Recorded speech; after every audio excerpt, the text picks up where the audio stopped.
What's up, beautiful people? This is my Gadgets World here, and today we are unboxing the Samsung Neo QLED TV, and this one is the QN90A 55-inch flagship model. Yes, this one is the mini LED with the quantum matrix technology. So we're going to be unboxing this TV. Make sure to hit the subscribe button and like this video, please, so that it can go to the more audience. And really appreciate guys subscribing and making me reach about 13,000 subscribers already. So let's just get into it and unbox this beast. I'm doing voiceover because I had a lot of noise in the background. My kids were running around, so it's not easy when you have that kind of stuff, happening around. So I'm doing this voiceover, so just bear with me. As you can see on the box, there are so many dots here that represents the mini LED. There's the installation guide, there is the remote control that comes with the solar power enabled, and this stand right here is the plastic one piece that goes at the back of the TV, and it comes with the total of 8 screws. 4 goes on the metal part of the stand and 4 goes at the back of the TV. So this is how you can unbox, lay down flat on the screen, and you will have the back part at the top. And this right here, the part that I'm trying to get out, is really heavy. It's about 18 pounds of heavy metal that goes underneath the TV as a stand. So this is pretty sturdy, and the plastic part that goes at the back of the TV to connect that metal part to the back of the TV. And I'm pretty surprised by the weight this TV has, actually more than what my LG OLED 77 inch has. With this stand, it's about 80 pounds, less than 80 pounds, and that's 77 inch. And this one is 55-inch TV. It's about 80 pounds with the stand. So 55-inch versus OLED 77, because OLED doesn't have a lot of stuff in the back, right? Okay, the HDMI ports right here, we have 4. We have 2 USB ports, and we got 1 RJ45 connector for the wired connectivity and 1 antenna cable. I don't know who uses that, but still, I mean, for the cable, you gotta use that. So that's all we got at the back. It's pretty thin TV as compared to the previous year models, and it's about half an inch if you're gonna measure that. So this part right here is the plastic part. Before it goes at the back of the TV, you have to make sure that you connect this part to the metal stand right here. And once it is connected, you can just screw it with the screwdriver. There are 4 for the metal stand to connect with the plastic one, and the other 4 you will use to connect the stand all together at the back of the TV.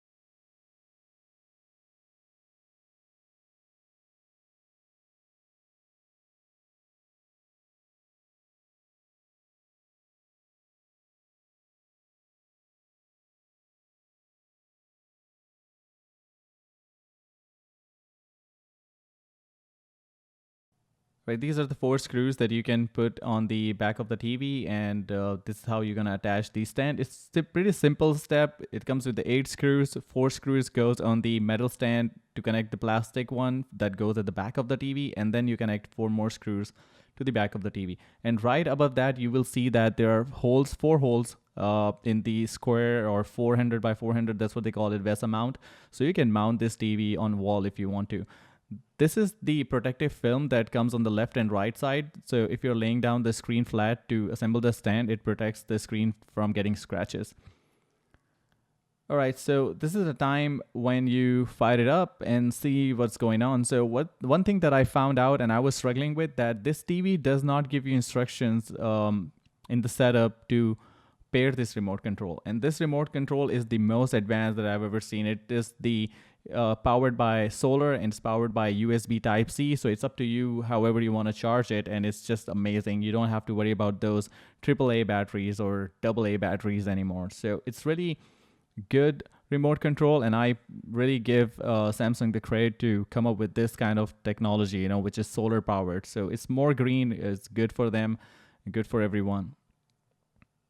All right, so the TV is turning on, and you can see that this is the step where I was getting stumble upon like what to do, because I was trying to navigate around and my remote control was not going left or right or to give me any selection. Only the volume control was working. So the thing is that Samsung does not pair the remote control. You have to actually pair it manually. So once you pair the remote control, then you will be actually able to use the remote control. So don't just get, I was getting freaked out. I thought my remote control is not working, it's not good. Then I found the sleeve, you know, that remote control comes in. So this is where I was giving it a try. What's going on with the remote control? And only volume control was working. So I read that on the remote control sleeve that how you have to pair it with the TV.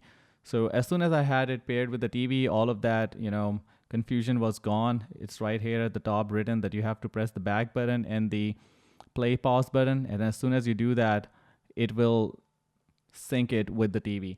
So as soon as that connected, I was able to go ahead and do my setup.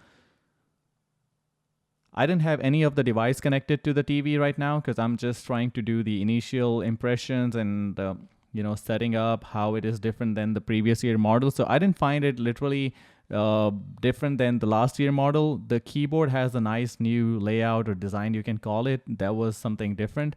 Other than that, the setup was pretty simple, and as simple it was last year model.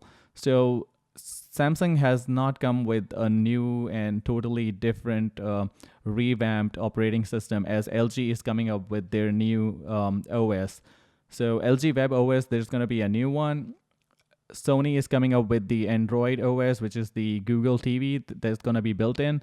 So with Samsung, if you are used to of using the last year model, you should be fine. As soon as I turned on the TV, there was a big new update available, and that downloaded in about less than 10 minutes. So I just wanted to make sure I do that right away off the bat, rather waiting for, you know, doing it later on. So I just wanted to make sure like I do that update. That took about 10 minutes in total. After that, I went ahead and played with the navigation around and tried to see what I can do with it. And the TV was just working fine, no issues whatsoever. But this is just the initial video, guys. So if you're interested in knowing more about the HDMI 2.1 and more testing, I'll be actually testing it with the gaming consoles like Xbox Series X and the PlayStation 5. So stay tuned for more content, guys. I'm going to be leaving this video right here. You can watch it till the end, and please leave this video a like and subscribe to the channel for the more upcoming content. Until then, peace out and see you in another one. Be safe out there. Take care.